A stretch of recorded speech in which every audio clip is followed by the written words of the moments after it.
Masih ada keresahan nggak dalam hidup Pak Wayan? Apa sudah ya menerima aja atau masih ada keresahan selama saya hidup saat ini Pak Wayan? Kan banyak orang resah karena mengharapkan sesuatu yang bukan wilayah dia. Oke. Kan ada 3 circle. Oh, Hidup itu hanya satu lingkaran hari. satu lingkaran. Artinya apa? Kalau kita ingin anak kita dewasa, bertumbuh dewasa, perlakukan dia seperti orang dewasa. Oke.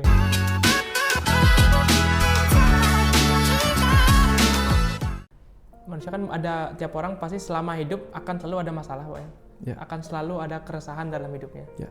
Untuk Pak Wayan sendiri dalam hidup sekarang, apakah mencapai di titik ini masih ada keresahan nggak dalam hidup Pak Wayan? Apa sudah ya menerima aja atau masih ada keresahan selama saya hidup saat ini Pak Wayan? Kalau saya nih Pak Wayan, izin Pak Wayan ya, mungkin saya masih muda, saya belum nikah gimana ya? Kayak ini punya anak, aduh gimana lagi, kayak banyak perasaan karena mungkin juga spiritual saya juga belum nyampe. Tapi untuk Pak Dr. Wayan Mustika, keresahan saat ini apa Pak Wayan? Apakah masih ada? Enggak sih ya. Nggak ada Pak Wayan? Enggak terlalu ya. Karena menganggap apa yang bisa kita perbaiki kecuali diri kita sendiri aja gitu. Kan banyak orang resah karena mengharapkan sesuatu yang bukan wilayah dia. Oke. Kan ada 3 circle. Circle of control, circle of influence, circle of concern. Oke. Nah, banyak orang mencoba mengontrol orang yang bahkan belum bisa dia pengaruhi. Sehingga resah di sana dia. Negara Indo kok begini, dunia kok begini, resah dia. Betul. Tapi Tiang sudah tidak di titik itu lagi. Sudah sadar bahwa apa? Ya jangankan mengontrol di luar diri kita, mengontrol diri aja kita kadang-kadang susah gitu. Kontrol diri aja kadang susah. Ya sehingga sudahlah, semua hal itu kalau ingin kebaikan dunia, saya coba memperbaiki diri sendiri dulu gitu. Nah itu aja sudah kadang-kadang susah kan, sehingga akhirnya mengalir. Seberapapun kita mampu memperbaiki diri ya sudah gitu. Hidup ini dulu Tiang pernah membuat sebuah tulisan. Hidup selingkar hari. Hidup Selingkar hari. Selingkar hari. Satu lingkaran hari. Oh. Hidup itu hanya satu lingkaran hari. Satu lingkaran. Artinya apa? 24 jam. Iya. 8 jam, anggaplah 8 jam. Kita pakai untuk tidur. Iya. Masih ada 16 jam. 16 jam itu kita nggak tahu lah pakai mandi, pakai ini dan sebagainya. Mungkin efektifnya, belum lagi istirahat siang kan, mungkin efektifnya waktu itu hanya 12 jam lah anggap. Nah 12 jam ini kita mau ngapain? Mau diisi penuh kemarahan, penuh kegelisahan, penuh kecemasan, betapa tidak efektifnya kan? 12 jam sudah kita tidak pakai karena tidur. 8 jam tadi Pak Wayan. 8 jam ditambah ya setiap saat makan itu kan anggaplah makan itu ditambah kita istirahat siang lagi dan sebagainya. 12 jam. Anggaplah 12 jam. Oke. Sisanya 12 jam efektif. Untuk pekerjaan. Bagus enggak? Ada pekerjaan enggak? Kalau tidak ada pekerjaan, lalu kita mau ngapain 12 jam berkah itu? Nah, karena dia hanya semesta itu tidak mengendalikan kita. Kamu lakukan ini dong. Nah, kita yang memilih itu mau ngapain selama 12 jam sisanya itu. Kalau kita kumpulkan dengan hal-hal yang negatif, energi negatif, itu urusan kita. Apa yang kita tanam itu yang kita petik. Nah, jadi dari situ kemudian sadar, oh hidup ini hanya satu lingkaran hari. Bermanfaat atau tidak, terserah kita. Begitu kita manfaatkan, maka waktu bermanfaat. Begitu kita tidak manfaatkan, maka waktu tidak bermanfaat. Tugas kita aja, milih yang mana mau dilakukan gitu. Nah banyak orang kemudian memilih untuk apa? Memikirkan orang-orang yang dia benci 1 jam. 1 jam dia pakai untuk memikirkan orang yang dia benci. 1 jam dia pakai untuk memikirkan masa depan yang tidak pasti. Kemudian 2 jam dia pakai untuk memikirkan masalah yang belum selesai gitu. Jadi apa yang bisa dia lakukan dalam 1 hari itu? Semua orang dikasih sama. Nggak ada, oh ini orang kaya, kasih dia waktu lebih banyak. Nggak ada semesta begitu. Setiap orang, mau dia anak kecil, mau orang tua, mau orang sakit, mau orang sehat, mau orang apapun, dikasihnya sama 12 jam. 24 jam. seberapa dia mau efektifkan, segitu dia dapat manfaatnya gitu. Dari situlah yang tulis, oh waktu itu hanya selingkar hari, 24 jam. Siap. Berarti kalau ditanya keresahan, berarti untuk saat ini tidak ada juga. Nggak ada. Nggak ada, Wan. Belum ada yang Nggak ada. terlalu meresahkan. Ya mungkin karena faktor umur sudah sering melewat yang begitu-begitu kan. Sia-sia juga meresahkan sesuatu kan. Ya. Bahkan khawatir misalkan anak kalau dia apa gitu. Nggak ada pikiran tuh. Nggak ada ya. Nggak. Gimana Ya. tuh? Ya udah itu. Anak akan jadi apa nanti? Kadang ada gitu orang tua yang khawatir. Tugas anak itu terlahir dia udah menjadi apa namanya, membawa jalan hidupnya sendiri. Mau jalan hidupnya sendiri. Tugas dia sebagai orang tua hanya menyediakan apa yang menjadi kebutuhannya. Oke. Memperkenalkan dia dengan kehidupan ini. Ya kayak tadi tuh, misalnya dia ngajak dia naik motor, yang pelan-pelan, anak sangat mengenal dia.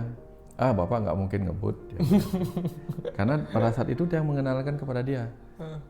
Dia ngajarkan ilmu fisika, Dik. Kalau kita ngebut, kecepatan itu tidak cukup dipakai untuk ngerem.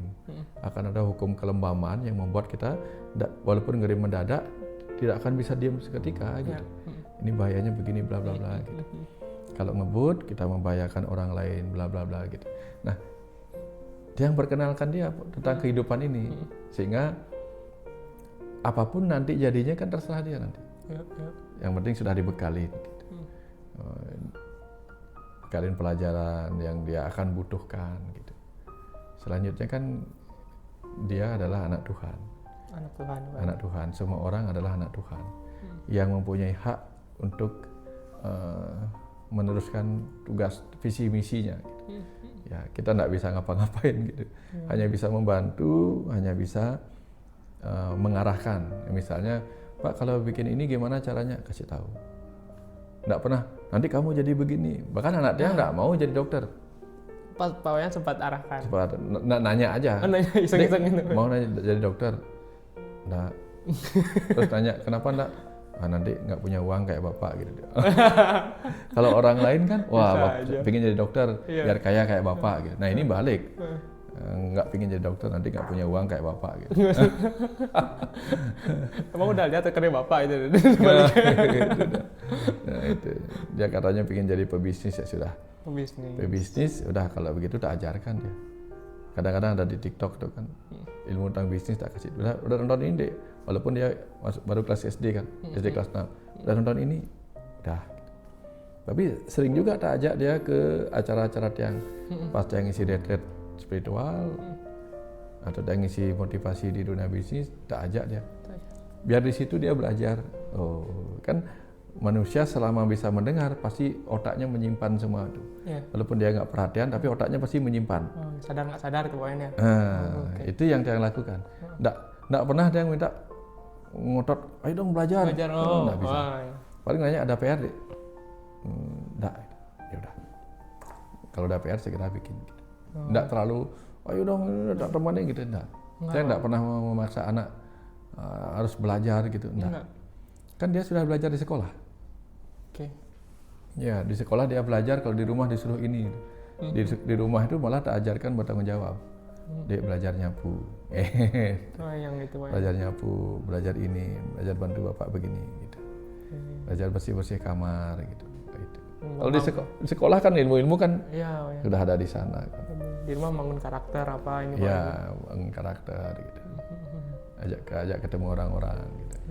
Iya, Wayan itu bagus banget tuh kan. Nanti karena banyak banget kan orang tua zaman sekarang memaksa anaknya. Jadi ini ya, terusin jadi bapak ya. Anaknya juga tertekan, bapaknya juga ini juga. Mungkin karena pernah banyak belajar sama ayah Edi. Beliau ahli parenting. Jadi tahu pengalaman-pengalaman beliau menemukan anak-anak yang dibesarkan karena mengikuti apa perintah orang tua. Disuruh bisnis anaknya, padahal anaknya sukanya main piano.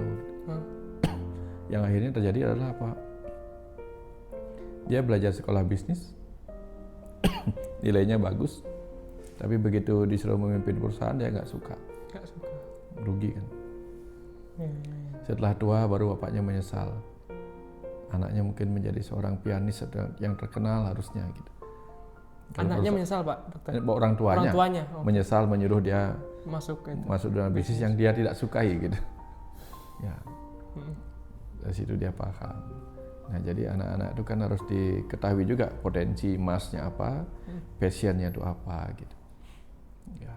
Hal itu bisa dilihat dari, kalau menurut Pak Dokter, dari SD atau lebih kecil lagi atau SMP, SMA baru bisa dilihat kemampuan anak Tiang waktu masih umur 2 tahun atau apa itu? 2 tahun pokoknya. 2 tahun, Tiang kebetulan ke pantai sama ayah Hedi jalan-jalan. Dilihatlah anak Tiang itu jalan di depan. Jalan di depan, setelah itu dia jalan. Nah, disuruh memperhatikan. Mas Wayan, coba lihat anaknya. Dia jalan, nanti kalau dia selalu di depan, pada saat itu dia akan berhenti dan noleh kita. Begitu dia merasa kita masih ngikut, dia akan jalan. Oh ya. Setelah itu benar, dia berhenti sejenak, dia noleh, walaupun dia jalan anak kecil kan 2 tahun kan. 2 tahun apa berapa nih?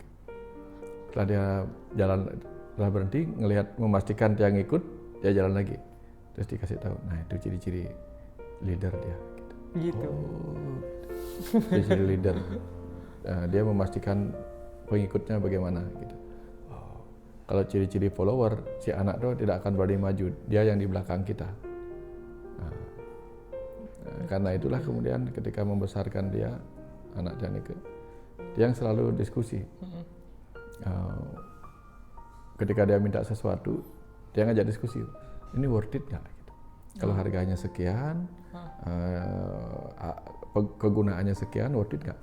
Terus dia berhitung, SD kelas 6 dia berhitung. Kayaknya nggak worth it. Ya udah, kalau nggak worth it nggak usah. Gitu. Nah, tapi kalau dia menganggap worth it nih Pak, gitu.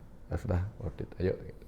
Nah, jadi dia tahu sendiri, bisa menilai sesuatu, misalnya jenis makanan, ini makannya enak, ini kurang enak, atau ini terlalu mahal, dia tahu sendiri. Gitu. Tahu sendiri Pak ini. Ya. Belajar diajak diskusi. Sudah. Yang lebih sering diskusi sama anak, walaupun dia kecil. Tidak pernah harus begini enggak. Dia ngajak dia bertumbuh dewasa. Karena kalau dia misalnya dari kecil yang dia paksa ngikutin apa kata Tiang, suatu ketika Tiang nggak bisa berkata-kata, dia ngikutin siapa coba? Iya, benar banget. Dia harus mengikuti dirinya sendiri. Ya. Itu yang Tiang ajarkan ke dia untuk mengembangkan kepercayaan dirinya. Gitu. Jadi begitu dia mengatakan tidak, dia akan tanyakan argumennya. Kenapa tidak? Kenapa ya? Soalnya begini. Oh ya. Dia ajarkan kritis. Ya, dia ajarkan kritis. Kalau masuk akal, ya. Gitu. Dari umur 2 tahun Pak ya, anak itu udah, ya jiwanya terlihat kan masih itu Pak ya, tidak ada manipulasi. Di umur 2 tahun ya itu sebenarnya. Kalau kita ingin anak kita dewasa, bertumbuh dewasa, perlakukan dia seperti orang dewasa. Oke, perlakukan ya. Kalau kita terus perlakukan dia sebagai anak-anak, dia nggak akan bertumbuh. Diperlakukan anak-anak kan. Ya. Tapi dia memaklumi gitu. Kalau dia lagi gimana dia bilang, kadang dia minta mandiri kan. Mandiri itu artinya pingin kesana sendiri, masih kecil 6 tahun kan. Bukan 6 tahun, kelas 6 kan. Sebenarnya sudah sih. Tapi zaman sekarang kan agak takut juga kalau dia kemana-mana sendiri, tak temenin gitu. Kan sudah dewasa, dia bilang. Oke. Tapi kalau disuruh nyapu, kan masih anak-anak gitu. Dia ketawa aja paling wah. Ada ya. Ini Argumennya. Argumen bercanda ya gitu. Iya.